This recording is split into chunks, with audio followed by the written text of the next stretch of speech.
All right, my people, and welcome back onto this channel. Well, no be small something, no. Still on the matter, my brother, my sister, Yoruba nation, no going back. Exactly waiting to be. Exactly waiting the people them they talk about.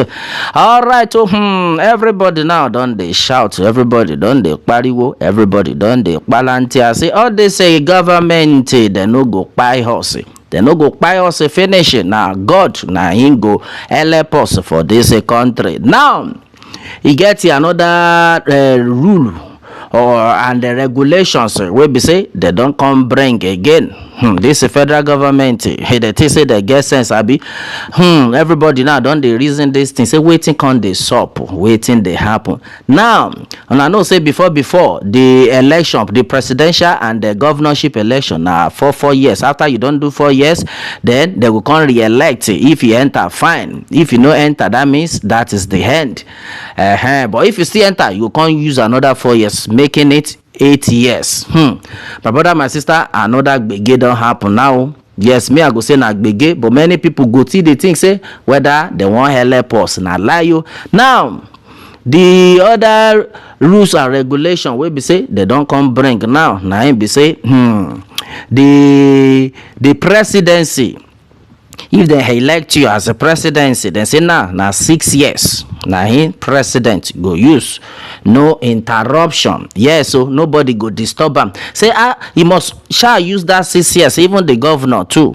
Governor must use 6 years.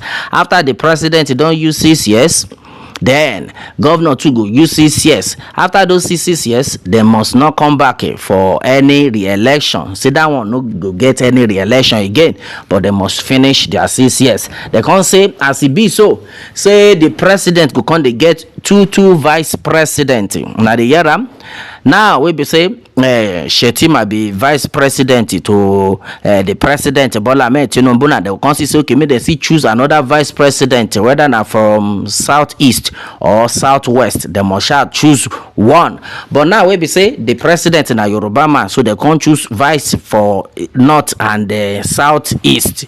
You now understand? So Iboma will come be vice president. We would represent the east. Then another person will be vice president. We would represent the north. Say now so the one they do and now everybody come the reason and say wait to say this thing makes sense. So this thing makes sense. So say president we have two vice president. Say this thing it gets a bill, meaning they won't make everybody they participate, they rule at the same time. Now in people come outside say say this kind thing say now only 1 year now Baba Presido don't use we be say everywhere don't dabaru, everywhere don't empty, everybody don't plenty people. In fact, thousands of people don't buy within 1 year. We be say these people start now. They don't see say if they say make these people do them as for 4 years. They don't say nobody go won't carry them inside. They don't say nobody because many people now don't they talk say there's a president. So after in 4 years, he make all of them made them come out for that position. No. Now everybody come the reason and say these people now another sense where they won't use be this. So they know say after 4 years they feel no come back again. So now they won't come turn them to 6 years. Now where they don't use 1 year, they will come say they go use another 5 years instead of 3 years. So another 5 years of suffering. My brother, my sister, everybody can't say, hey, which kind thing be this? Of which they don't talk, say nobody go stop them because now then they rule. My brother, my sister, and I don't see why we need to come out for this country for them. And I don't see why everybody need to wake up because hey, with all these things where they happen for this country, within 1 year, all the country don't pafuka. Meaning, instead, make them go use 3 years now to come out finally because they don't know. All these people say they don't get sense. They don't reason I'm say with the way where they don't spoil this country. So say nobody go won't carry them come back the second time.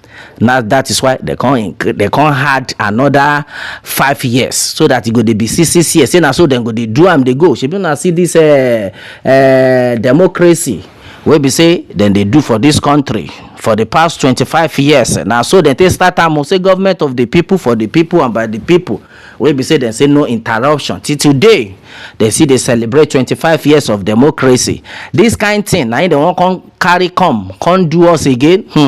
Now everybody come dey reason am say na true, because initially some people dey think say okay, shebi after 6 years dem no go come back again. But my brother, my sister, you sure say anybody go still dey alive?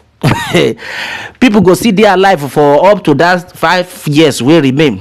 Within 1 year sef, about 1 million people don kpai for this their nonsense regime wey dem carry come. About 1 million people don kpai. So now if 1 million people go dey kpai every year for the next 5 years, how many people go come remain for the country? My brother, my sister, now this one we can't carry come now where everybody can't dey swell for all these people. Say we no go gree. We no go gree, but now then they talk am say na so then take one time.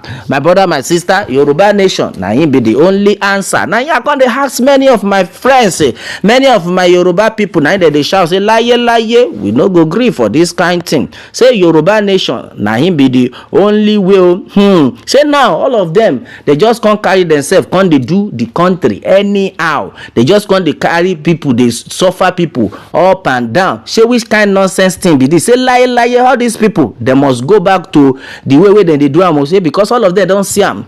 Say this man wey they call President Tinubu, say the man na very wise man.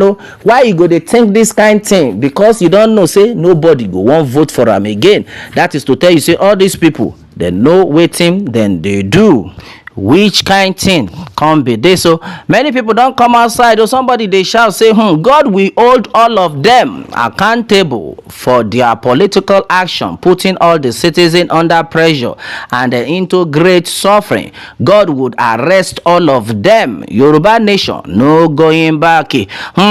Somebody come talk am for Yoruba, say òfin àti kówó jẹ náà ní gbogbo wọ́n kàn ń ṣe Nàìjíríà bó ṣe wù wọ́n. Yoruba nation láfẹ́ o, ẹ̀yin ènìyàn wa. Okay, now so somebody talk say this one na just the rule wey be say they wan take chop money, pack all our money, embezzle all our money for this country. They just they do the country anyhow wey dem like. Now only God na him go arrest them. Yoruba nation na him we want. Exactly waiting somebody don't talk. Omo Jagaban is going hard on everyone. I hope he doesn't end up being a dictator like the North.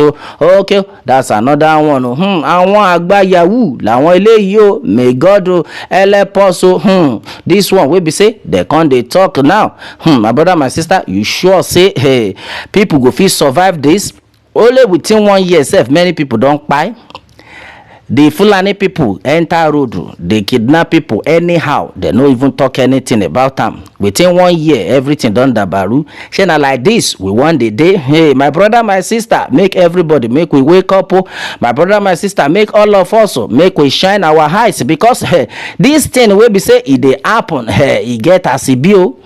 E get as e be o. Yoruba nation must be actualized, either them like am or not. Yoruba nation, òun la fẹ́ o. Ẹ̀yin ènìyàn wa, ẹ má sùn o, ẹ jára yín o, ẹ má sùn o, because àwọn people yìí àwọn apànìyàn ní gbogbo wọn, Ọlọ́run ò dẹ̀ ní gbà fún wọn. All right, my brother, my sister, na so e come be unto this one wey be say I say make I let una know as dey hot and as dey gbóná. Okay, my people, until I come on our way next time, I say bye for now.